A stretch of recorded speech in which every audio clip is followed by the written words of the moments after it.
निश्चिंद्रा हे सगळे जण चित्रफितीमध्ये आलेले आहेत आणि ह्या सगळ्या कट्टर हिंदूंसाठी आमच्या कट्टर हिंदूंचं रक्त सदैव बहाल करण्यासाठी आम्ही तत्पर राहू। तर यानंतर मी विनंती करेल आदरणीय पुरुषोत्तम पाटील यांना की त्यांनी आजच्या ह्या माननीय तालुका संघचालक यांच्या नेतृत्वात आपण दिवशी लाक्षणिक उपोषण करत आहोत त्यावर आपले 2 शब्द मांडायचे आहेत। आदरणीय पुरुषोत्तम पाटील। जय श्रीराम।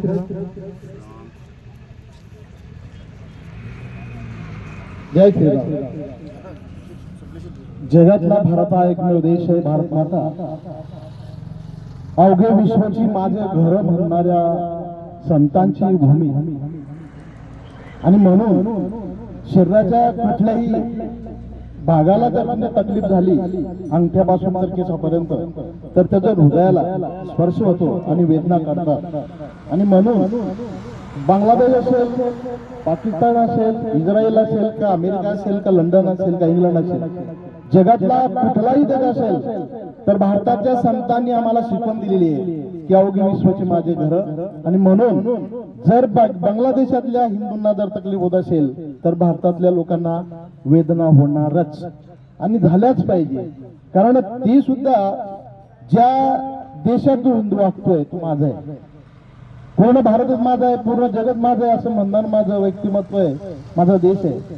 आणि म्हणून जर त्या देशात जर लोकांना वेदना होत असतील तर आम्हाला वेदना झाल्या पाहिजे। आणि म्हणून आजचं हे लाक्षणिक उपोषण हे त्या बांगलादेशातील हिंदूंना होणाऱ्या ज्या वेदना आहेत त्या वेदनेवर आधारित भारतात प्रत्येक तालुक्यात, प्रत्येक गावात, प्रत्येक घरात, प्रत्येक हिंदूच्या हृदयात ही आत्मीयता तयार झाली पाहिजे आणि एक वेदना तयार झाली, कळवळा तयार झाला पाहिजे की जर त्या लोकांना तकलीफ होत असेल तर मला सुद्धा तकलीफ होते। आणि म्हणून हा मार्ग स्वीकारला पाहिजे। आणि जर कोणी आमच्या अंगावर तलवार घेऊन आले असेल तर आमच्याकडे ढाल पाहिजे, आम्ही तलवार घेऊन ढाल घेऊन तयार झालं पाहिजे।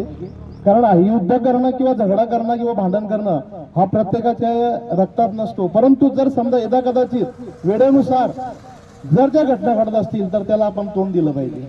असं प्रत्येकानं तर हिंदुस्थानच्या प्रत्येक नागरिकानं, प्रत्येक जो हिंदू म्हणून वावरतोय त्या प्रत्येक माणसाच्या हृदयामध्ये हा वेदना झाला पाहिजे।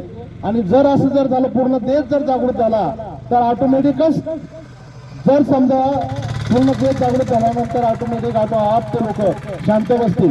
आणि ज्या देशात जे हिंदू लोक वावरत असतील जर असं जर घडलं आजच्या प्रकरणातून जर देश जागृत झाला, जर बांगलादेशावर जर प्रकरण झालं तर बाकीचे देश सुद्धा ऑटोमॅटिक लपत असतील किंवा ते हिंदू आपण भारतीय हिंदू आहे ते गरजतात, ते एकत्रित येतात, ते झगडतात आणि आपल्यावरती मारा करतात। म्हणून पुढचा सुद्धा लोक जागे होतील।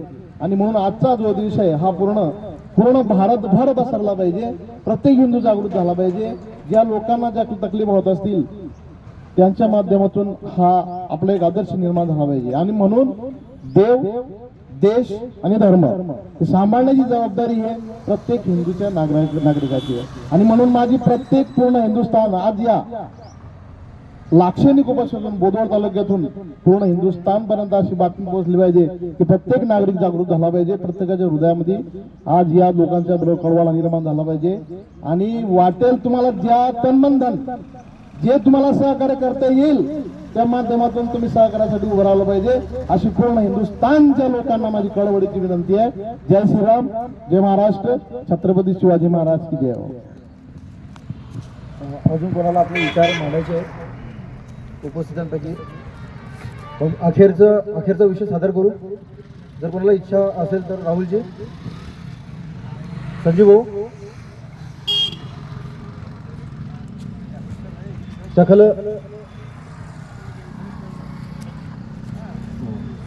सखल हिंदू धर्मियांना अनुसरून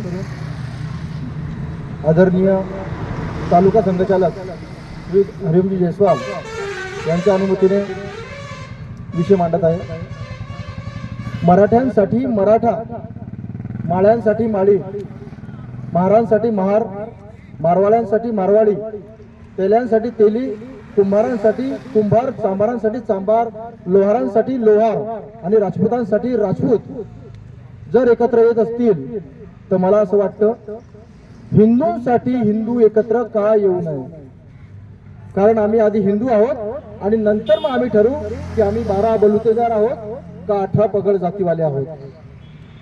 आणि हाच विचार घेऊन माननीय तालुका सरसंघचालक आदरणीय हरिओमजी जयस्वाल यांच्या नेतृत्वामध्ये आपण एका दिवसाचं उपोषण करत आहोत.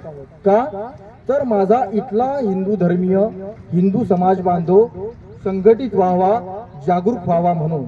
त्यांचं उपोषण ह्या करता आहे की माझ्या बांगलादेशमध्ये जो हिंदू धर्माचा ऱ्हास होत चाललेला आहे, माझ्या तिथल्या धर्माला मारलं जात आहे, कापलं जात आहे, तोडलं जात आहे, फोडलं जात आहे, त्या धर्मियांना कळावं की ह्या पृथ्वी चक्रावर भारतभूमी नावाची आर्यव्रत देवभूमी आहे की जिथं माझा एक हिंदू धर्मीय वावरतो आहे, जो माझ्यासाठी सदैव तत्पर राहतो आहे. हा विचार रुजावा म्हणून माननीय तालुका संघचालकांच्या नेतृत्वात आज आपण एका दिवसाचं लाक्षणिक उपोषण करत आहोत.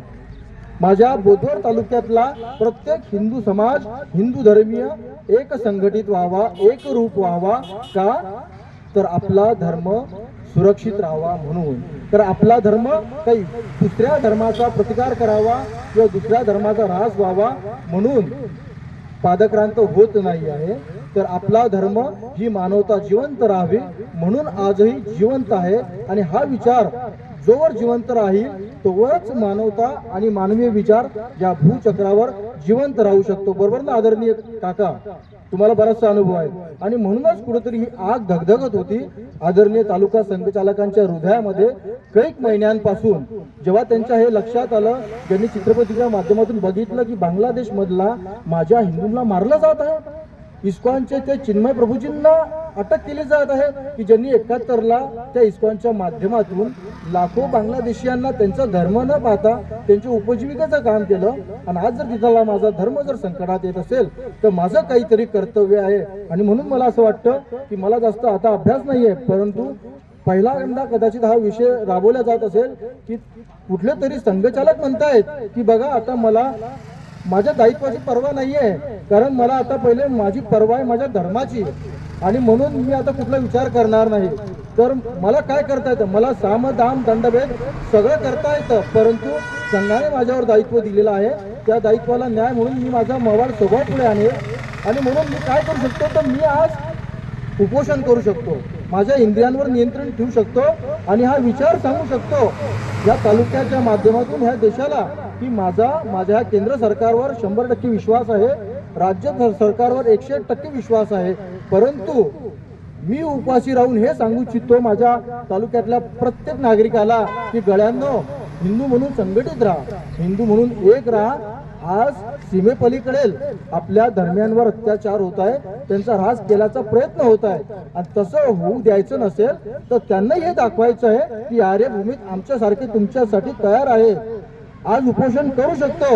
आणि सगळ्यांना माहीत आहे की तालुका संघचालकांनी जर मनावर घेतलं तर ते कोणाची गय करणार नाही, ते तिथेही जाऊ शकतात. जे आले त्यांच्या सण, जे नाही आले त्यांच्याशिवाय. मला काही त्यांचा प्रचार करायची गरज नाही आहे, परंतु त्यांचा स्वभाव सगळ्यांनाच माहीत आहे. आणि म्हणून आमच्यासारख्या स्वयंसेवकांना देखील स्फुरण आलं की आज तालुका संघचालक म्हणतायत म्हणून आपण आपल्या इंद्रियांवर नियंत्रण ठेवू, याचं एक प्रतिरूप म्हणून उपोषण करायचं आहे. आणि सकल हिंदू धर्मियांना आणि हिंदू समाजाला एकत्रित करायचं आहे. आणि हा मेसेज द्यायचा आहे, अहिंसा परमो धर्म आणि धर्म रक्षती रक्षिता. जय श्रीराम, जय श्रीराम. ठीक आहे, आता आपण